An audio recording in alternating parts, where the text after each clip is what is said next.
Cette vidéo n'est pas un tutoriel. C'est même parfois une fiction. En aucun cas, je ne vous donnerai la méthode pour reproduire ce que j'ai fait. Chaque PC attaqué m'appartient et est situé dans mon réseau personnel. Voici leur histoire. Ah non, ça n'a aucun rapport.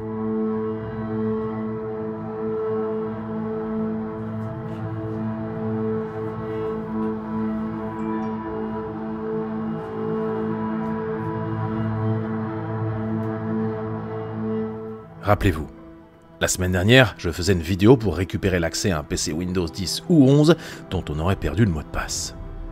En pleine nuit, un pirate est entré chez moi pour refaire la manipulation sans que je m'en aperçoive.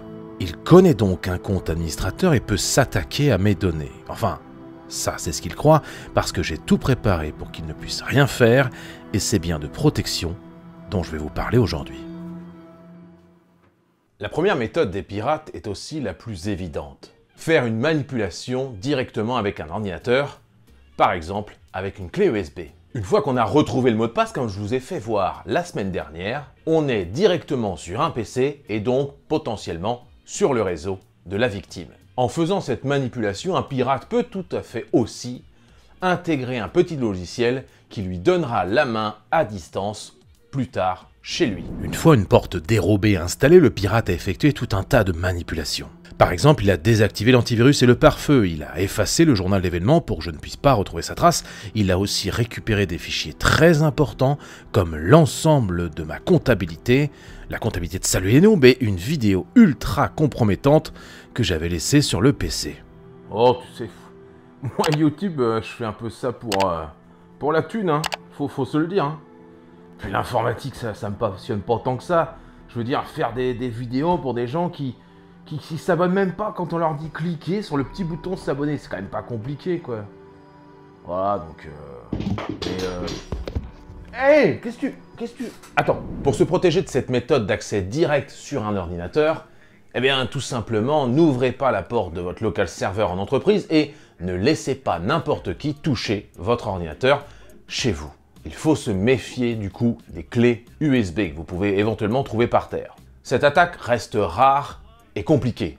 En effet, il n'est pas facile de rentrer dans le local serveur d'une entreprise ou même de rentrer directement chez vous. Les pirates utilisent désormais une autre technique, la crédulité de vous qui êtes devant votre PC pour récupérer vos mots de passe, vos données et vous pirater. Méthode suivante. J'étais tranquillement en train de regarder mes courriels quand j'ai reçu un message plutôt cool.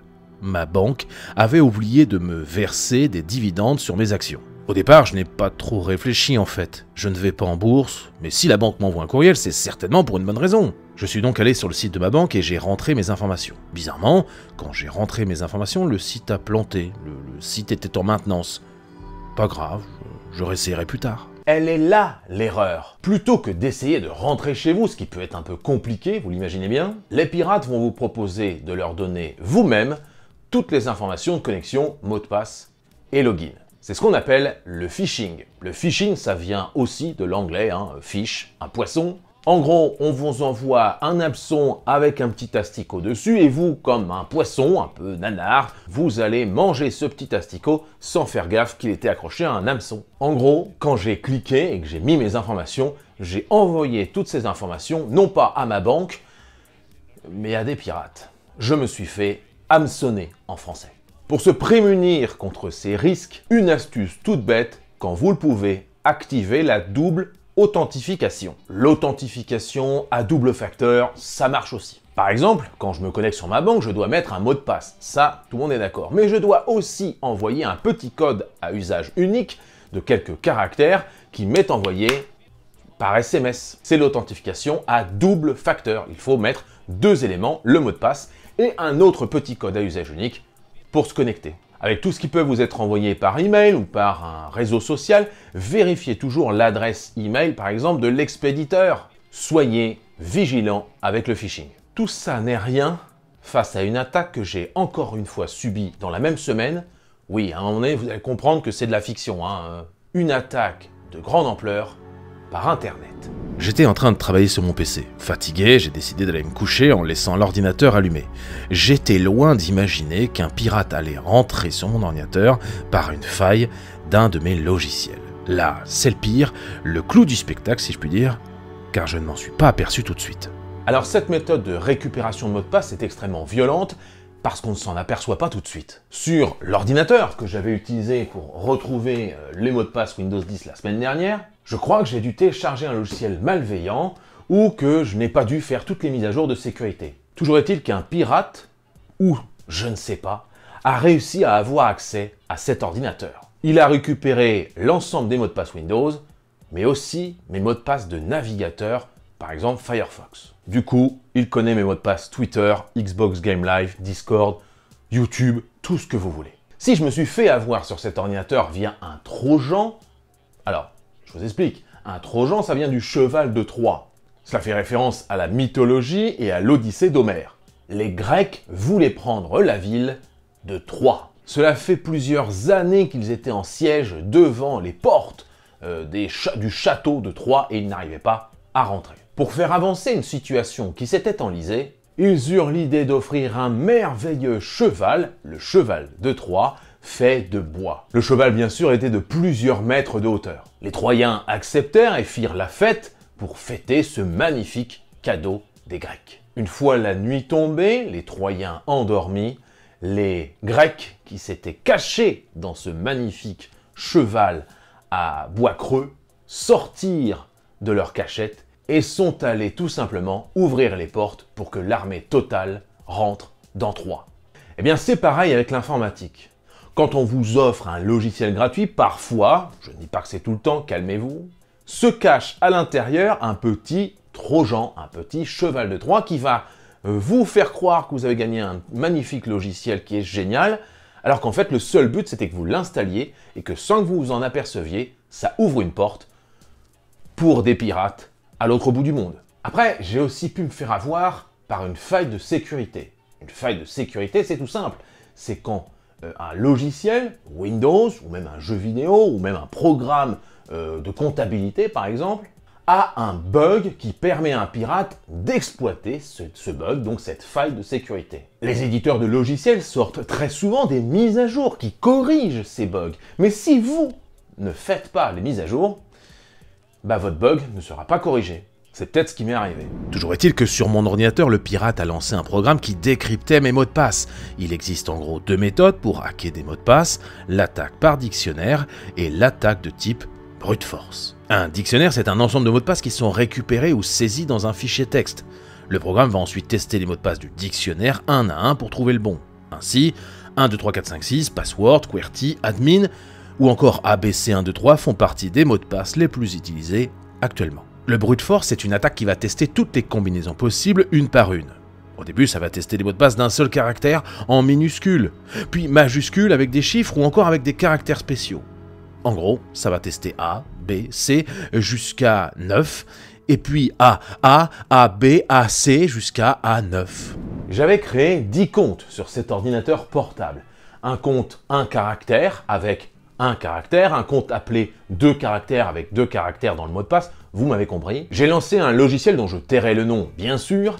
J'ai ainsi pu récupérer de manière instantanée les mots de passe à 1, 2 et 3 caractères. Instantanément. Une seconde après le lancement du logiciel, j'avais récupéré le mot de passe à 4 caractères. En 2 minutes, j'avais récupéré un mot de passe à 5 caractères. Vu que c'est exponentiel, il m'a fallu plus de 3 heures pour trouver un mot de passe à 6 caractères, chiffres, lettres, majuscules et caractères spéciaux. J'ai bien sûr effectué cette manipulation sur mon ordinateur personnel qui était connecté en Wi-Fi sur cet ordinateur auquel je n'ai pas touché, pour vraiment me mettre dans les conditions d'un exploit. Le problème, c'est que vu que j'avais un accès administrateur, vu qu'il n'y avait pas de mot de passe, et que j'avais plein de comptes à tester, j'ai pu lancer un autre logiciel. Et là, on peut récupérer des mots de passe, notamment des mots de passe enregistrés sur vos navigateurs. Je le rappelle, le pirate est chez lui.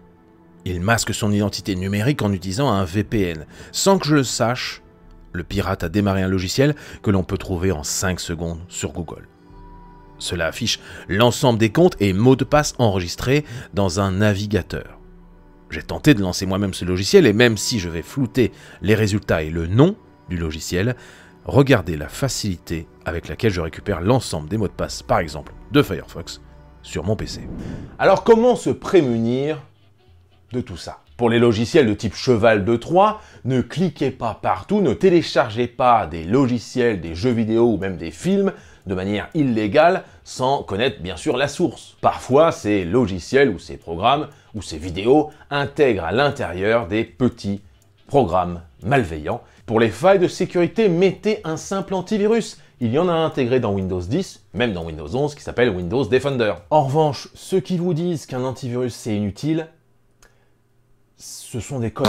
Vous l'avez vu tout à l'heure avec les brute force, en 1 seconde, j'arrive à décrypter un mot de passe de 4 caractères. Vous imaginez bien que plus on va monter le nombre de caractères et sa complexité, plus ce sera long à le décrypter. Pour trouver un bon mot de passe, c'est tout simple. Prenez par exemple les premières lettres des paroles d'une chanson. Voile sur les filles, ouh, barque sur le Nil, je suis dans tes bras, ouh. Ajoutez de la complexité à votre mot de passe en intégrant par exemple une virgule en plein milieu, et puis pourquoi pas en ajoutant l'année de sortie de cette chanson, 1977. Je crois, j'étais pas né. Un mot de passe long, c'est bien, et un mot de passe compliqué, des chiffres, des lettres, des majuscules et des caractères spéciaux. Ah, et on l'a vu avant, activez partout où c'est possible la double authentification.